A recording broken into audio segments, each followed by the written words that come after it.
My general takeaways on the show were all very positive. In contrast to the show in Atlanta a few years ago, attendance was very, very strong.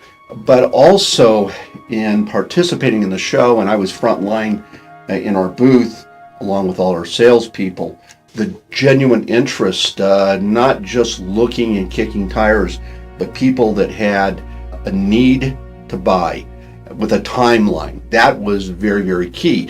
You can have a large show and you can have buying groups and whatever, but we had people that were looking very specifically. They had projects. A lot of companies were bringing their manufacturing back into their own facilities instead of jobbing that stuff out, and I felt that was very key.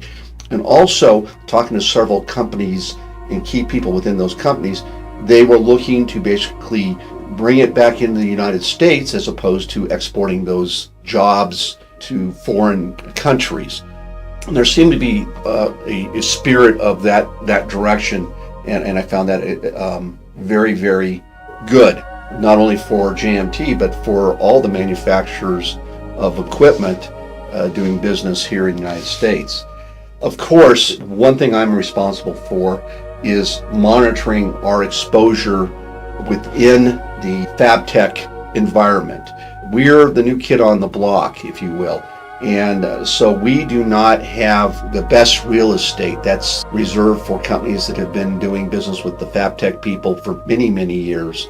So we are kind of relegated towards more of the back, although we have a large footprint of over 4,000 square feet at this show. What I felt was our exposure, and by exposure I'm talking about how customers, dealers, and even competition react to us. And I had several people come up to me and say what a splash we made at the show. JMT, as I mentioned before, is not the largest. We don't have the biggest budget, but our booth itself was made by our employees. So we have a very organic feel to our booth. And I think people in general respond to that. We're not the big box guy. Everything from the furniture in the booth to our backdrops to actually our offices in the booth, if you will, were made by us, and it reflects on us. So people responded very, very well. Also, I had several competitors come up and several dealers come up during the show and personally seek me out and tell me how well our marketing, how well we seem to have our marketing and the exposure there. Obviously, I don't take credit for that. That's the marketing department, but that's refreshing to hear, because anytime you get that kind of feedback, not that you seek it, but if it comes to you, then that is a very, very positive thing. Once again, we're the new kids on the block, so we have to put ourselves out there. We're not in a comfortable position and probably won't be for years. So those are my takeaways on that. Our employees are totally vested in the process. As I said, we make our own booth. Because of budgetary reasons, we have to do just about everything. We don't job anything out. So our employees, and we're a company of 33 people, and at the show there was 27 of us. So everybody was front and center. When we go to a trade show, we don't do it because it's a job. We do it because it's our future and it's our current, when you look at basically prospects. So when our salespeople are out there, or our management, and in this case we even had JMT as a family-owned organization. We had all family members there, and they were front and center helping our salespeople, directing prospects to our salespeople, or help qualifying these prospects, and that was refreshing. So it's a family affair, it's a company affair, and the proof's in the pudding. We got extremely good qualified leads, and the feedback from people is they like doing business, especially business owners that own their own businesses. They like doing business with companies that are family owned. We set some lofty goals for ourselves, and being that we've been doing this for about 5 years, we're never really quite sure. So I really set some high expectations, and out of that, the show's 3 days long. The first 2 days were just phenomenal. As far as the equipment, once again, we felt What we saw was the growing demand and acceptance of fiber laser as the utility tool for the two-dimensional and pipe cutting for the industry.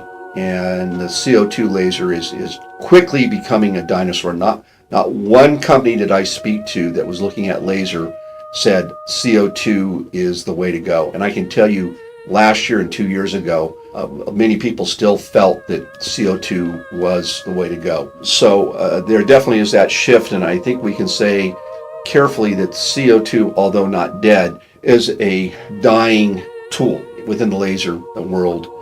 Fiber laser is unique in that it's not just processing one type or one material thickness. The way we had a large table machine with multiple types of materials and material thicknesses.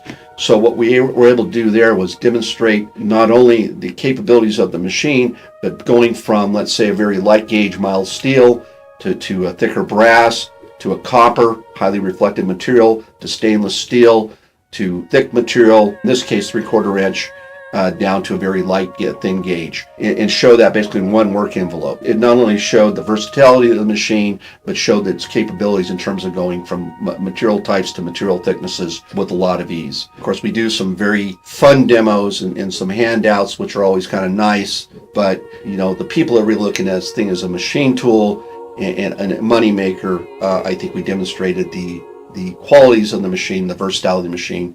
Also refreshing, and of course we have a diverse product line, and this was the first time that JMT had sponsored the I-beam or beam line, which is manufactured by AccuPack, which we have a relationship with. Although it's a very niche market, what people were telling me coming by our booth was that our machine versus our competition was laden with features.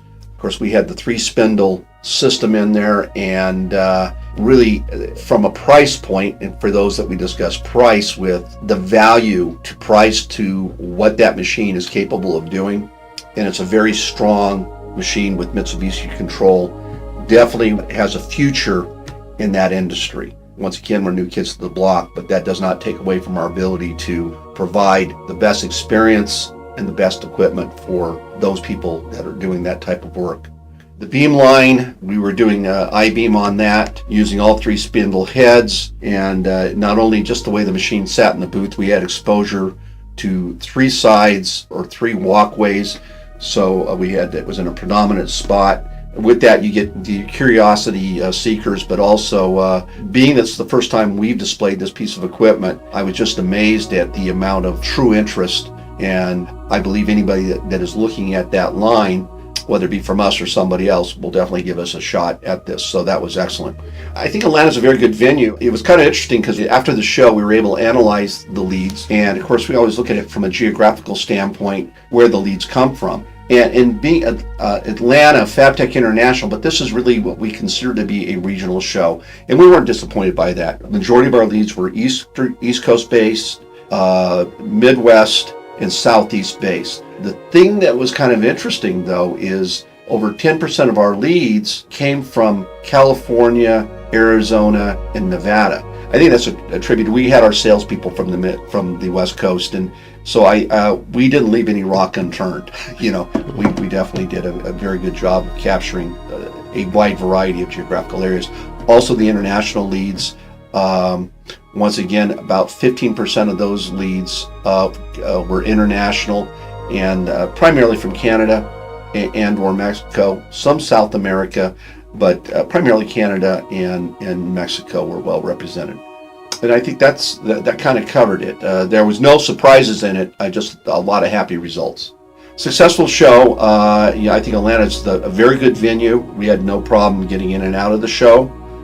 We worked very well with the FABTECH group in getting equipment in and out. And the total experience, the people down there do a very good job of making sure that not only the vendors are taken care of, but that the people that come and actively look at equipment are taken care of.